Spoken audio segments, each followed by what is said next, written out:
Mirchi Plus presents Har Him Horror.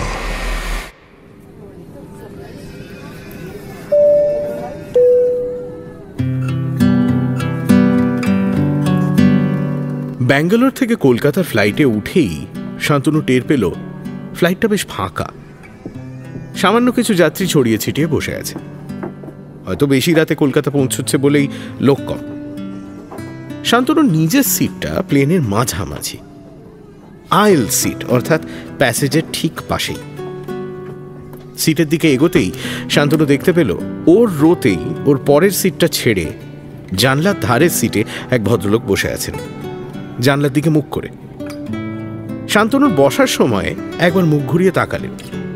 বয়স 50-এর ওপর, বেজায় মোটা, প্রায় সারা মাথা জোড়া টাক, গোল গোল চোখের ওপর একটা পুরনো স্টাইলের ভারী চশমা, গায়ে ঢোলা চেকচেক হাফ হাতা জামা। মুখটা দেখে মনে হয় ভদ্রলোক বেজায় টেনশনে আছেন।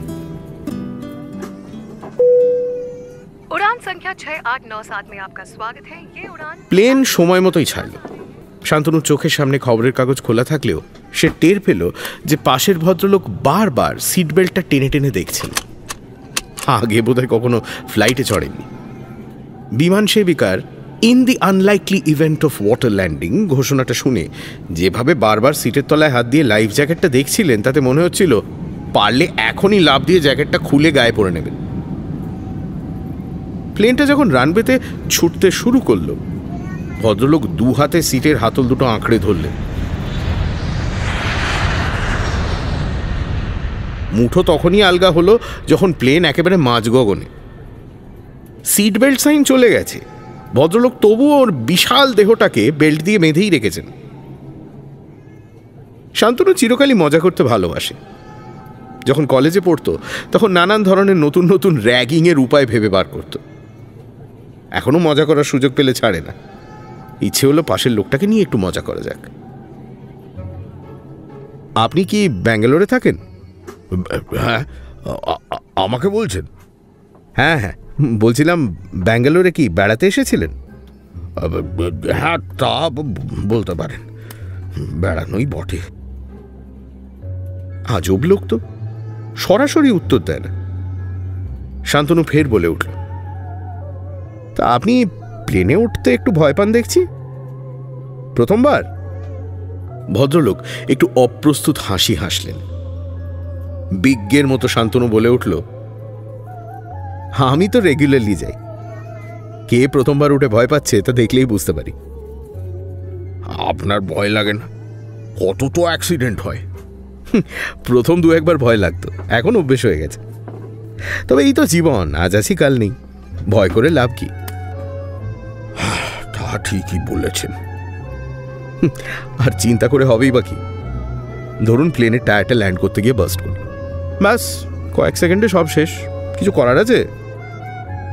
ভদ্রলোক গোল গোল চোখ করে সায় দিলেন। শান্তনু বুঝল ওষুধ ধরেছে।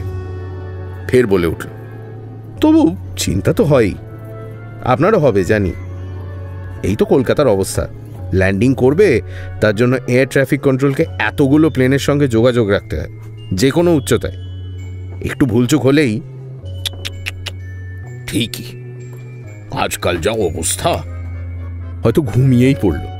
বেশিক্ষণ না ঘুমলেও হবে, কিন্তু মিনিট 2-3 হলেই ব্যাস এর সঙ্গে ওর ধাক্কা। কত যে অ্যাক্সিডেন্ট হবে, তাই না? ঘুমিয়ে পড়বে? কেন ঘুমোবে না বলুন? ওরাও তো মানুষ। তাছাড়াই যে পাইলট আমাদের, এরাও তো বেশিরভাগই সবে প্লেন চালাতে শিখেছে, ট্রেনই। এখনো অর্ধেক যন্ত্রের ব্যবহার জানে না। বলেন কি? হ্যাঁ, নয় তো কি। এই তো আমার এক বন্ধুর ভাইপো কো পাইলট, এখনো পাইলট হওয়ার পরীক্ষায় পাশ করেনি। নিয়ম মাফিক ও কিন্তু চালাতে পারে না, কিন্তু কে দেখতে যাচ্ছে বলুন? সে কি? তবে ওদের সঙ্গে অভিজ্ঞ পাইলটও তো থাকে, তাই না? বেশি অভিজ্ঞ আর কি। এই তো মিস্টার আগরওয়াল গত 35 বছর ধরে এয়ার ইন্ডিয়ার পাইলট, আমার সঙ্গে ব্যাডমিন্টন খেলেন। শাটলই দেখতে পান না, চোখে ছানি। 2 দিন শাটল বেবে আমার মাথায় মেরেছেন। রিটায়ার করেছিলেন, আবার চালাতে হচ্ছে। পাইলট নেই, প্লেনগুলো বসে যাবে। বলেন কি? এ তো ভারী চিন্তার কথা। ভদ্রলোক প্রায় সোজা হয়ে বসেছেন, ভুঁড়িটা সিট বেল্টের সঙ্গে যুদ্ধ করে যাচ্ছে, হুঁশ নেই। আর এসব প্লেনের মেনটেন্যান্স জানেন না সে কথা? আজ প্লেনে ওঠার সময় আলীকে দেখলাম, প্লেনের ইঞ্জিনগুলো চেক করছিল। আচ্ছা, ভালো তো, ইঞ্জিনটা তো অন্তত চেক করেছে। দূর, ওই আলীকে আমি গত 15 বছর ধরে চিনি। আমার বাড়ির কাছে একটা গাড়ির গ্যারেজের মেকানিক ছিল, সেখানে একবার গেলে বারবার যেতে হতো। কেন? খুব ভালো সার্ভিস বুঝি? আরে না না, ধরুন আপনার গাড়ির এসিটা কাজ করছে না, গেলেন, এসি কোনো মতে চললো, কিন্তু 2 দিন বাদে গাড়ি আবার থামলো, কি না স্টার্টার খারাপ। বুঝুন কিরকম মেকানিক। তাও তো সেটা অ্যাম্বাসেডর গাড়ি ছিল, ও জেট ইঞ্জিনের কি বুঝবে বলুন? Good afternoon, sir. Here is a bottle of water. ভদ্রলোক এয়ার হোস্টেসকে ডেকে একটু জল নিলেন। শান্তনু আশ্বস্ত করল, তবে সবই ভাগ্য, সবসময় যে প্লেনে অ্যাক্সিডেন্ট হবেই এই কথা বলা যায় না। ভদ্রলোক জলটা শেষ করে বলে উঠলেন, ঠিকই, সবই ভাগ্য। আমি আবার যখনই যেখানে উঠেছি সেটাতেই অ্যাক্সিডেন্ট। বাসে করে দীঘা যাচ্ছিলাম, বাস আর ট্রাকে মুখোমুখি ধাক্কা, হাতের হাড় ভাঙল, কিন্তু প্রাণে বেঁচে গেলাম। ট্রেনে পুরী যাচ্ছি, বে লাইন হয়ে 4টে বগি ছিটকে পড়ে গেল, জানলা ভেঙে আমাকে বার করতে হলো, কোনো মতে বাঁচলাম। 2 বছর আগে প্লেনে প্রথম চড়লাম, সেই আবার অ্যাক্সিডেন্ট। শুনেছিলাম পাখি ঢুকে ইঞ্জিন বিকল করে দিয়েছিল, ভাবুন। শান্তনু এতটা আশা করেনি। ভদ্রলোকের ভয় পাওয়াটা স্বাভাবিক, মানে এরকম ভয়াবহ যার অভিজ্ঞতা। একবার ঢোক গিলেও বলে উঠল, বেঁচেছেন এটাই যথেষ্ট। প্লেন অ্যাক্সিডেন্টে কজন বাঁচে বলুন? বেঁচেছি কে বলল? কেউ বাঁচেনি। তবে প্লেনে চড়ার শখটা যায়নি। বলে না অপূর্ণ ইচ্ছে।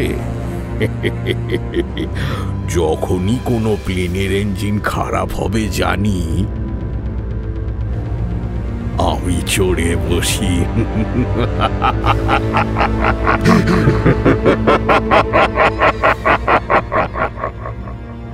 কথাটা শেষ হতে না হতেই শান্তনু হঠাৎ খেয়াল করল, বাইরে যেন কিসের একটা প্রচন্ড আওয়াজ। হঠাৎ করে প্লেনের ভেতরে আলোগুলো কেঁপে উঠে নিভে গেল। একটা অ্যানাউন্সমেন্ট হলো, ফাস্টেন ইওর সিট বেল্টস। কিন্তু অ্যানাউন্সমেন্ট শেষ হলো না। চারিদিকে আর্তচিৎকারের মধ্যে শান্তনু বুঝতে পারল প্লেনটা প্রচন্ড গতিতে নিচের দিকে নামছে। জ্ঞান হারানোর আগে সে দেখল জানলার ধারে সিটে বসা লোকটা তখনও হেসে যাচ্ছে।